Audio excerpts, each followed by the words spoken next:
This episode of Sewing Out Loud is brought to you by the Rhapsody Pattern and Drafting Guide. Our innovative approach to garment sizing and drafting lets you take your measurements and plot them on a pre-printed drafting guide to get a better foundation for a perfect fit. Go to sewhere.com/patterns to get access now. Welcome to Sewing Out Loud, the official podcast of ZD Sewing Studio. Here are your hosts, ZD and Mallory. Sewing Out Loud. Hello and welcome to the podcast. I'm Mallory Donahue.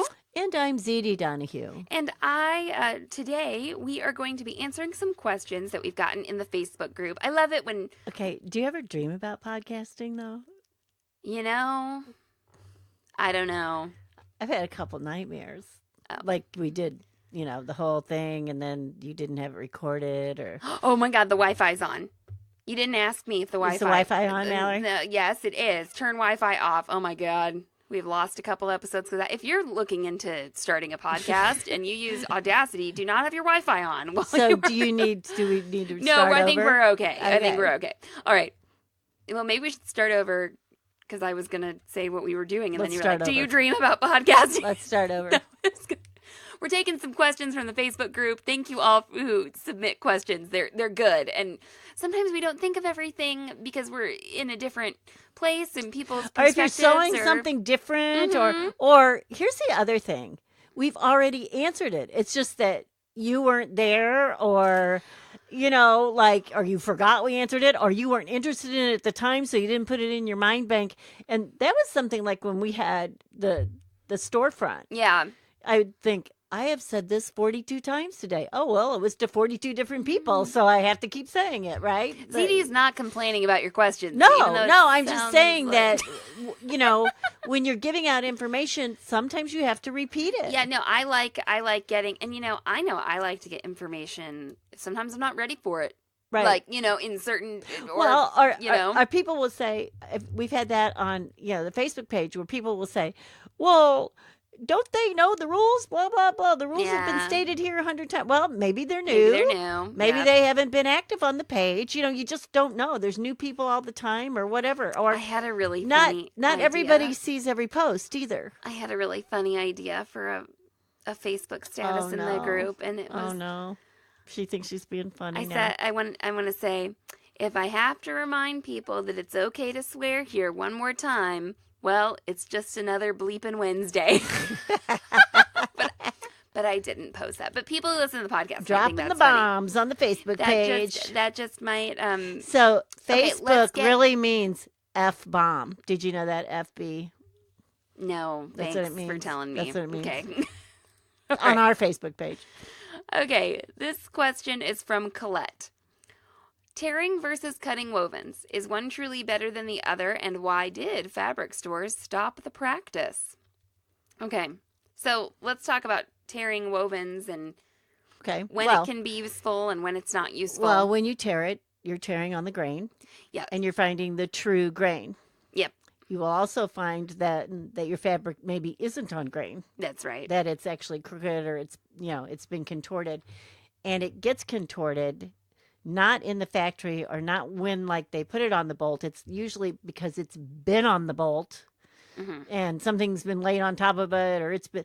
So when all those bolts that are standing on end, that's taking the fabric out of grain. Right. So it doesn't all go out of grain. Right. But, that is one way that happens. So I think Colette is, her experience has been that she'd go to a fabric store and in the past they'd tear it for her, and maybe now they don't. I will tell you this. It depends on what fabric store you go to, too. Yeah, absolutely. Okay, that's what I wanted to say. And we used to tear as much as we could, right? Yeah. Now, there's also pulling a thread. Yes. Okay, so not all wovens can be torn. That's yes. Okay, because you go to tear them and, the weave's too tight, or the actual thread is too strong. Right. Or, especially things that aren't evenly woven. Well, yeah, I was just thinking about like a damask or something like that. That's not even like something with a tricot weave. Yeah. It will stop because it's not an even weave. You mean like a twill weave? Yeah, tricot. That's what I meant. Yeah, okay. Well, tricot means it's but it's usually a knit. But Tricot is normally a knit because that's what that means. Right. Actually, It does. So anyway, moving on. But what I'm saying is, it will stop. That's because right. it's every third thread or whatever is in. So you can't tear everything. So that's called pulling a thread, and you might see somebody do that where they clip the edge of the fabric along the selvage. Right. They pick out a thread that is a weft thread, one that goes from weft to right. Yep. And then they will start to pull it, and you can see how that thread is pulled through the fabric, and they cut along that line. Now, okay, you used to manage like a really nice fabric store. Yeah. Like it was not very high end. A big box store. It Right. was stuff that was selected. Right. And so, I think oftentimes when we cut fabric in that store, we knew we were starting from a good place too. A lot of times that was true. We knew that we were on grain to begin with. Right. Yeah. Right. Absolutely. So, a lot of times I would pre-cut. Like I would go. You would make sure. Right. I would Yeah. make a start, and that's where I would get my samples too. Yeah. I would rip off, the first 2 or 3 inches or Yes. whatever, on the leader on the Yes. bolt, and then I would cut that up into samples, and people Uh-huh. could take samples from that. But yes, and why they stopped? Well, Because they don't want you to know it's off grain. that's right. Oh I my don't- God. Okay, that's my opinion. Oh no, it's That- gotta be I the don't even truth. know if that's a It's pro- fact. Okay, well, first of all, But- I think people don't understand. That's why I never buy how much I want. I Oh. buy more. always buy more. Yeah.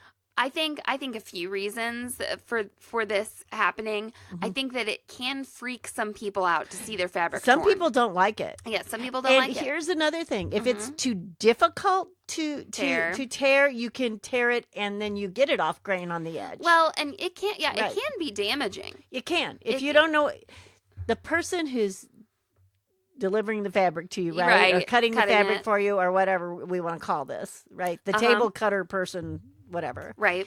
has to know what they're doing. Right. Okay?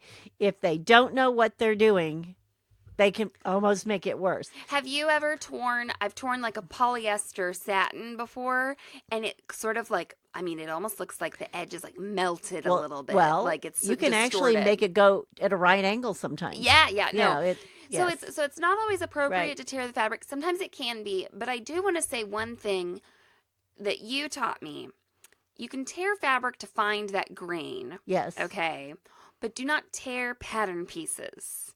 Like if you're cutting out a bunch Oh, of yeah. rectangles, Oh, my God. okay? Oh, yes. If you need a bunch of 2-inch strips, Oh, yeah. don't go along and cut and tear because you're going to get some threads that are coming out from that. It also ripples the edge. Yeah, it can ripple the edge. So what she's saying, like, I think I kind of remember this. Yes. That maybe it was like a cuff for a Something. for I think it was, for like a Christmas stocking or something, Uh-huh. and we were making multiples of them, And it was a that, bunch like, of rectangles. It was like at a craft show, and it was long Yeah. rectangles. Yeah. Well, yes, they were. Technically, they're rectangles, yes, right? And I told someone I need, 24 of these, 4x8 or whatever. Yeah. And they ripped them all.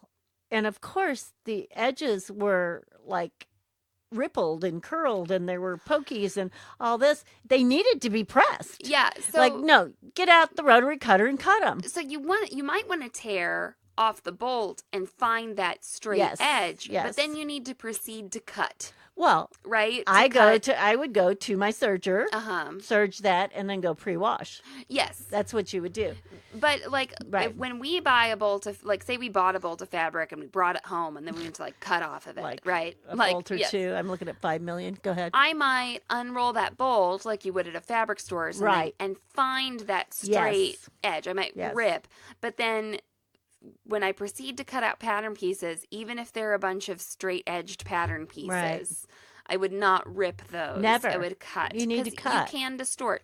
So Well, the Colette, right? Colette, yeah. And I don't know if this is a good answer for you or not. So you need to know that. Like, so wherever you go, it might be done a different way. Well, but I do know why Colette asked, and so I just want to yeah. say, Oh, one why time, did she ask? I feel like she asked because she's getting fabric from a fabric store that's off grain. And Right, she's frustrated by right, that. right. So I want to commiserate with her there, because one time I went and I bought some knit someplace, and I wanted to make frickin' square baby blankets.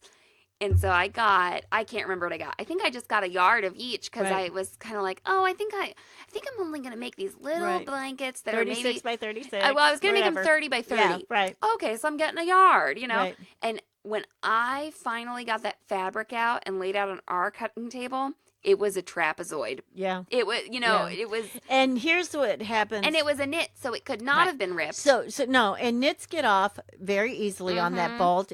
It's one of the things about transporting knits that's Right, a challenge. And here's what's happened. Every time they cut it, it's off a little bit more, and it's Oh, off a little bit more, and it's off a little bit more. And what they should be doing is unwrapping the knit from the bolt, holding it up and folding it and seeing how it hangs selvage to selvage.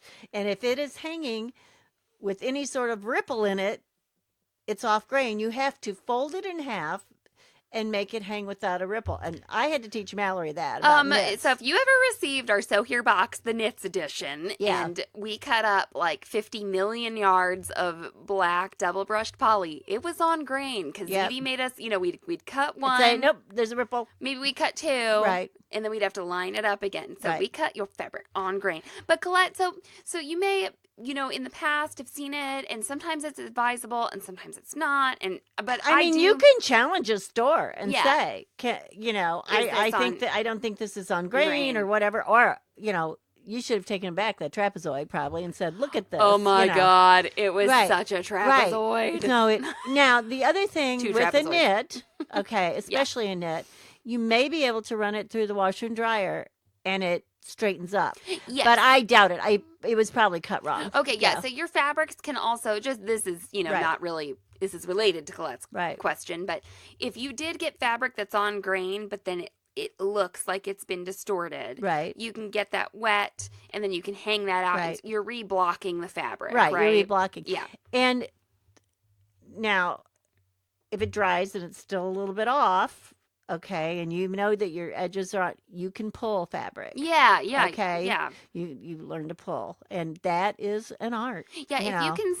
you can see those threads. Right. If you can see what's going on and pull that straight thread. No. I'm talking about pull it into Yes, shape. no, I reblock know. it. Oh, I know. yeah, But yeah, if you yeah. can pull and see where that thread is, but then see that things are Right. on an angle and Right. not and that thread is not So perpendicular. you may have to get like corner to corner, yes. on your fabric and basically stretch it. When I say reblock, like Right. when knitters block their Right. shawls, Right. they get them wet Yes. and they stretch them into the and shape they make they 'em want. to the correct shape. Right. Yeah. So you Mhm. might get this fabric wet Right. and you might need to stretch it into the So- shape you want. I do know that when we used to rip fabric in the shop, people go, "Oh!" Yeah. Now, sometimes they here's the freak other out. thing is if somebody asks for a yard of fabric, we cut it 38 or 39 Oh, inches. yeah. We never cut Yeah. it 36. And a lot of stores will not do that. Yeah, no, I Okay. always cut extra. But, we always cut so that we could rip. And, if it was a little bit off grain, you could go home and work with it. And I don't think if you go to some big box store, they do not have the time or resources to train that Right. fabric person, unfortunately, in how fabric Right. works. And I just think, like, when you manage. I don't even know why they use scissors. I can't believe they don't use rotary cutters. But- safety. Yeah, Don't you think? probably. Yeah. Yeah. Right. When you managed that fabric store, I mean, I would get freaked out about cutting people's fabric sometimes, and I knew what I was doing. Right. Like, so I can only imagine. Maybe these people don't know what they don't know. But Well, I when think the someone one would- thing about that you know- fabric store too is when people came in, they expected us to be able to calculate yardage for Oh, them. yeah. And we had a lot of home deck and upholstery fabric, and they would say, "This is my couch. How much fabric?" And we would have to calculate what they needed for their couch. No, it was a pretty nice place. That was kind of fun, wasn't it? I mean, for Yeah. a couple of years. No, right? it was. Right. It was.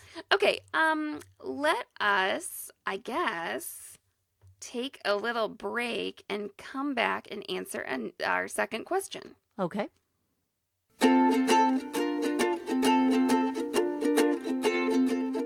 Did you know that we, sewhere.com, have patterns? That's right.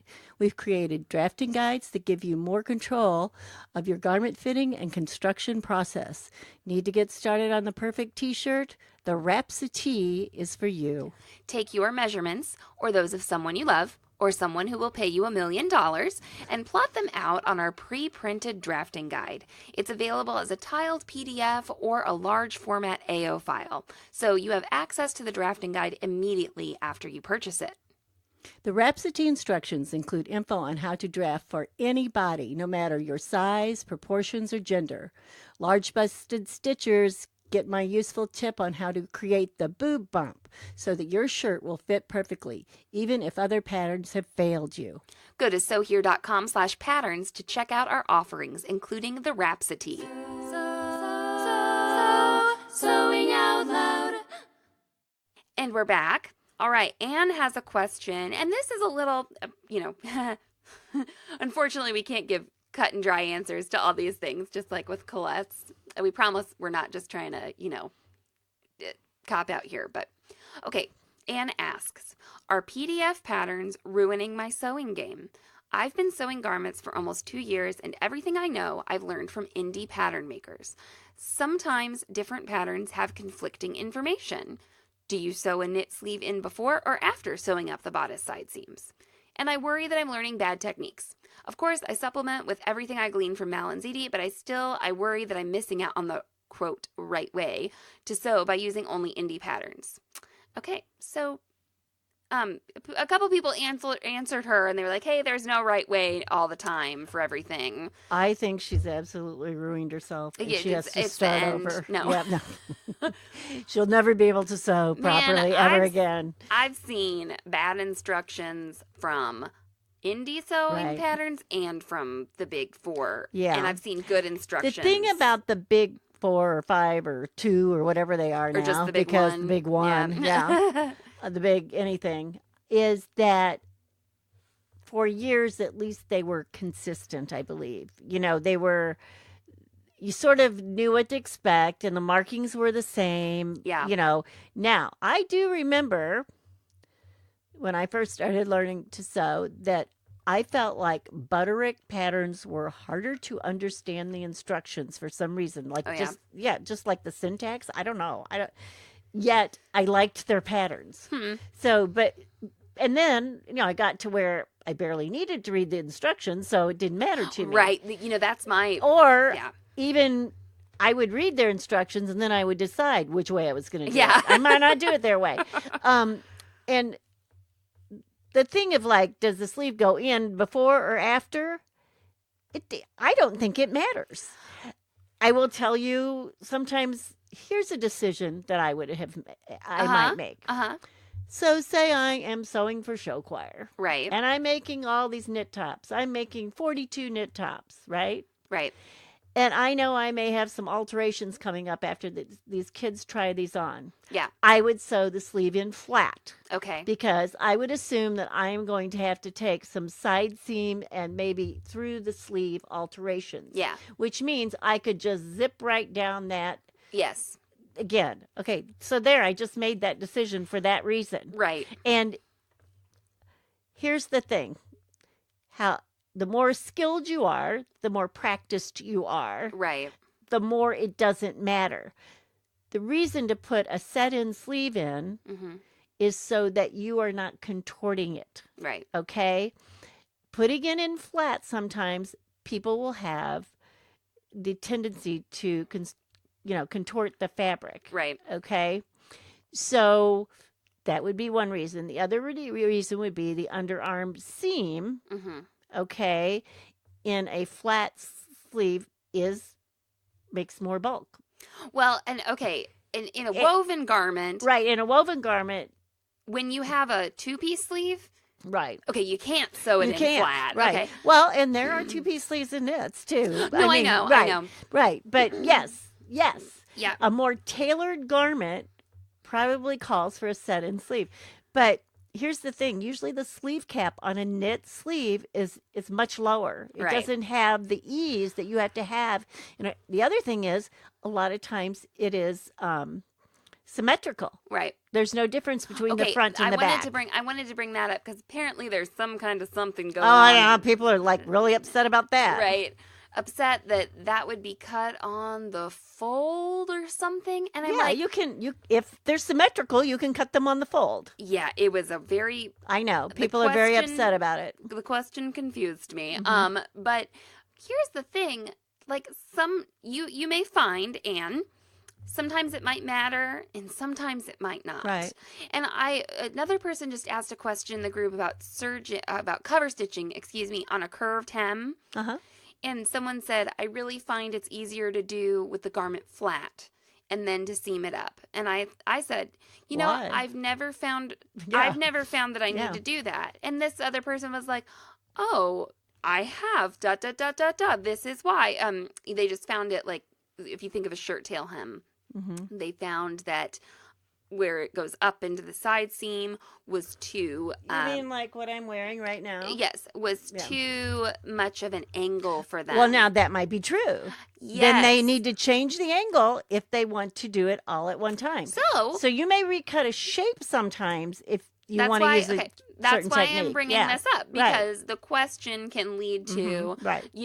a discussion of situations and Right. techniques. So, and I don't think that you should be automatically, what do I want to say, wary or doubt yourself because you've been working with indie patterns. No, I don't Because either. I've worked with indie patterns, and I have found very good instruction, and then I found not so good instruction. I'll tell you what, I was working with 2 different indie patterns, and they both had a fly front. And they were trousers, and one of them I was like, what the hell are these people telling me to do right now? I was like, I'm going to follow the other indie pattern the other maker's thing that instructions. sometimes happens because you have all of these independents, Uh-huh. right, is they don't know the verbiage. Yeah. And they don't know what to call things. And trying to describe things to people, you have to be very careful Well, about it using. wasn't the verbiage, okay? Right. It But there's other things about describing instructions is like up and down or, right or left, things like this that people really need to think about when they're writing instructions. Somebody's up might be somebody else is down and things like that. Well, that wasn't the issue. Right. Like, I think the one set of instructions was just a poorly thought out process. Like the process that was Yes. complicated or I- you know, overdone or yeah, something. I was like, why the heck is this And happening? that happens too. So, but then I've also gone to a Big Four, and I've been like, why are they sewing this in so many steps? Or you've gone to a Big Four and the pattern piece didn't even fit. Or, yeah, remember that's that right. was on your Or button downs last. I remember. Remember that? Yes, I remember. Yep. Yeah, and I remember also the pattern pieces being mislabeled. So Uh-huh. anything can happen, but no, don't think just because Big Four Right. or versus indie. I don't think you. Well, I'll go back to my old adage is that you need to know the rules to be able to break the rules. Right. And those rules are things like knowing if something needs to be on grain or, if you're on the bias, yes, it's going to stretch. Or if you're going to use your cover stitch and there's too much of an angle, your machine might not make it. Right. Or all those things. And I don't think I've ever constructed a pattern exactly like it said to do it. Right. So Like just- I've always, changed it or done something or decided to make it my way. The answer here, because things can change Yeah. so much, like we talked with the sleeve, like, Right. okay, there can be certain things left over from a time when certain fabrics didn't exist. Yes, Okay. yes. Or certain machines Right. didn't exist. It's quite possible. So really, unfortunately, the only answer here is just to keep sewing and keep making and keep learning by doing. And the other thing about the sleeve, like I learned this basically from dancewear, sewing and everything, is you barely want a sleeve cap in a lot of dancewear because you want it close fitting. You want it like a second set of skin in those knit garments. So you'll see like a t-shirt pattern drafted may have a bigger, cap bump, right? And then maybe you go to a leotard and it's flatter, right. because it's When supposed it's to so be close down fitting. close to the skin, right? Well, and there are other things where I think people want to like make rules that there could not possibly be a rule about this thing. And Well, what I'm bringing up yeah, is there was a blog post shared in the group, and it was like, sleeve cap ease doesn't need to exist. And I was like, well, I mean, unless the pattern maker wants it to. I just thought you can make a woven sleeve and sleeve cap with a complete 1-to-1 ratio, sure.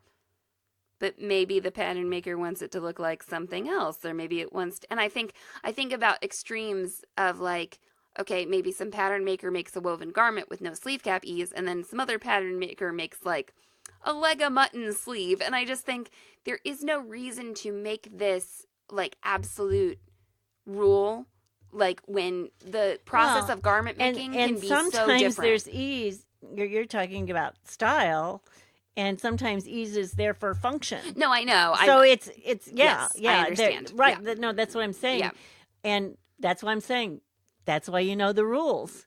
Like right. if you know the rules, then you know why it's like this. Yes. So I don't know. Why you don't. But yeah, I have seen this big discussion about the symmetrical sleeve and people carrying on about it and everything. And then I saw a garment someone sewed, okay? They're telling me how great they were at putting, and it was the most horrid sleeve insertion I had ever seen. And I thought, you're giving advice? Well, glad you posted this. So you can make your own decisions. Yeah. And I just thought, that's the other thing is like, Fred brought up, she was like, on my Rhapsody, I did do an asymmetrical sleeve. She cut out a different front and a back. Yeah. And I thought, for different people's bodies. Different bodies. They might like this or that. That's absolutely right. For different fabrics, it might. And that's the thing about like a knit t-shirt is the fitting doesn't have to be as subtle, of course, as a woven garment. Right. And I thought, if you want to get into more subtle fit, for sure, do it.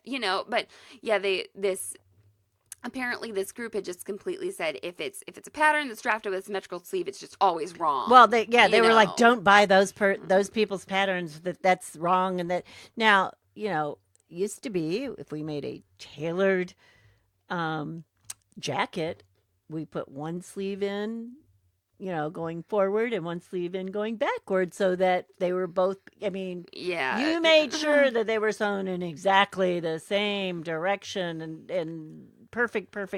Right. So I don't sew like that anymore. I guess I would be wary of people who sort of deal in absolutes. Now I know that ZD and I will say things like we always do this or that, but I think we provide a pretty good explanation. Like I'm trying to remember, we talk about the 3-thread narrow. Okay, right. That's one of, those things that has been like challenged and I think we've provided a lot of justification. And all we can say is it works for us. That's right. It always works for us. We don't seem to have the problems that people are coming up with. I think that I think their stitch is bad. Well, but right. So if you come up against somebody who says, well, this is always wrong, or you always have to do this. So that's where I would sort of like, and I think that's what Anne's kind of asking, do you always need to put the sleeve in like this or like that? And that's why the community exists. And it's just, sewing gives you so many options. You could be using a totally different fabric from the test garment. You could be using a different machine. You're going to have a different experience than the tester, and that's okay. I don't think I've ever put in a baby garment sleeve in the round. I think I almost always do them flat because they're so tiny. They're so small, yeah. And usually they're big on the child anyway. Right. Like it's not made to... the reason to you just don't even have to set it in. We're not looking at like a stylish fit here. We're looking at covering a baby. Well, another thing that we kind of say, like, never try a garment on inside out. Yeah. And then we give a good explanation for why we think that. Right. And so I guess when you're talking about things like that, make sure that your person can give you a good sort of explanation. All you have to say is, tell me why you do it that way. Yeah. That's all you have to say to somebody. You don't have to say, well, I never do it that way, or so-and-so says not to do it that way. I'd say, tell me why you do it that way. I don't always look at pattern instructions with an eye toward, like, judgment necessarily, because I've got... Oh, yeah, I don't either. I will look at them and say, oh, this is how they say to do it, but I'm going to do it this way because I've sewn so many of those things. Well, I know that'll come with time. Or I look at it and go... wonder why they're doing it this way. Maybe I better think about this. Yes, I've done that too. Is there a reason they're doing it this way? Now, my I just don't hardly use any. I just do so much self-drafting. Right. I don't do a lot of patterns. I actually used that pattern that I like that I use over and over Right. for costuming, because I can make it look like a 40s dress or a 50s dress, or and it's easy and it's on the bias and it fits everybody. I was looking at their directions and I thought, did I always sew it this way? And I went back to a dress, I went and looked at one I had already constructed, and I was like, yeah, I didn't think I did. Yeah, so you did it a different way. I think the first time I made it, I did it their way. Right.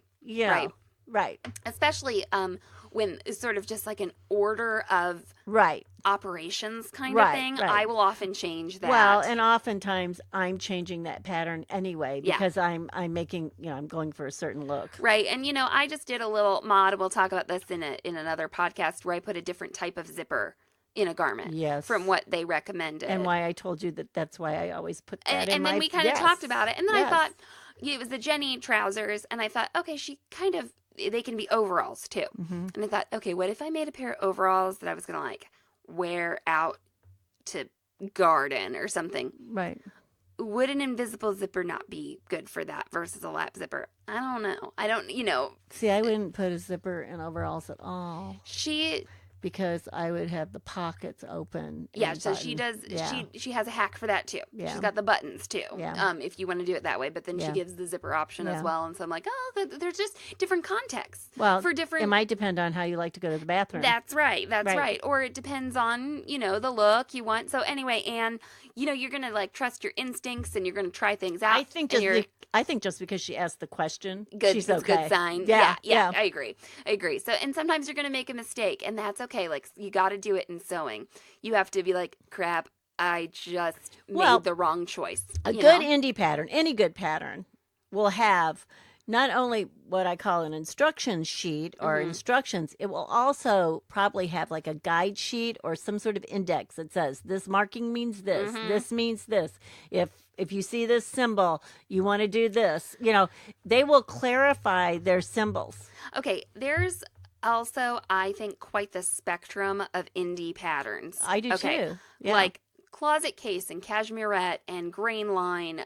It's like they've really got some high quality like printing and products out there. Okay. Right. And then I remember an employee of ours buying a pattern from like an indie sewing kind of like database, and it was not a good product. Like, and the tutorial was written out terribly, and I thought, oh my God, somebody did this like in paint. And I mean, it was not well illustrated. It was da-da-da-da-da. So, I guess I do want to put that out there. But yeah, I think it's good to be thoughtful about those things. So that's our kind of a weird answer for you, Anne. These are not, it's like we're politicians. Yeah, that's right. We have no yes or no answers. We have to give you the history of the world before we can. I hope you don't think we're equivocating No, but on that. I think it's a good question. I think you're right for wondering instead of just accepting information.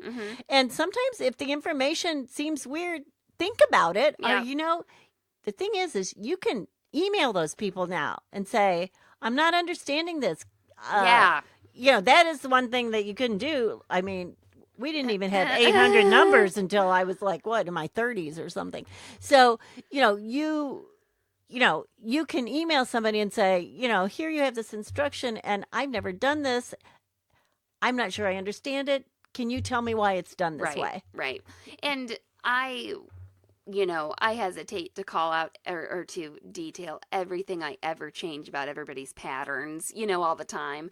But if I do review a pattern, I try to do that a little bit. Like if there's a waistband, I'm not even looking at the instructions. Well, I think a lot of times people develop a way that they put in their waistbands. Yeah. After you've sewn for a while and you've done so many waistbands, you're like, this is the way I put in a waistband. And you glance at how they've done it or whatever and go, yeah, that's not my way. Yeah, especially if it's well marked. Right. I'm going my way. I know how to do this. Like I know how I want it to wind up. Yeah, there's a tabbed waistband on those trousers. And I thought, okay, but I'm just doing it the way I want to do it, Yeah. And so anyway.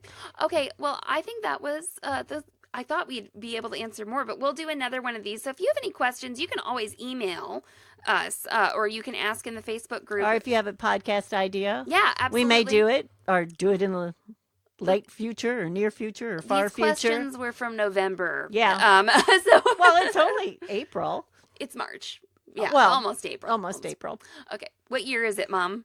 2019. Can you I've been count told. backwards? I've Can you been count told. backwards from 100 by sevens? Maybe. All right. 99 bottles of beer on the wall. Yeah. Well, thank you for listening. You can email me at mallory@sewhere.com, or you can get a hold of us on Instagram. It'd be so wonderful if you would follow us there. That would be really helpful to us. We are So Here Com. And ZD, take it away. So long and so happy.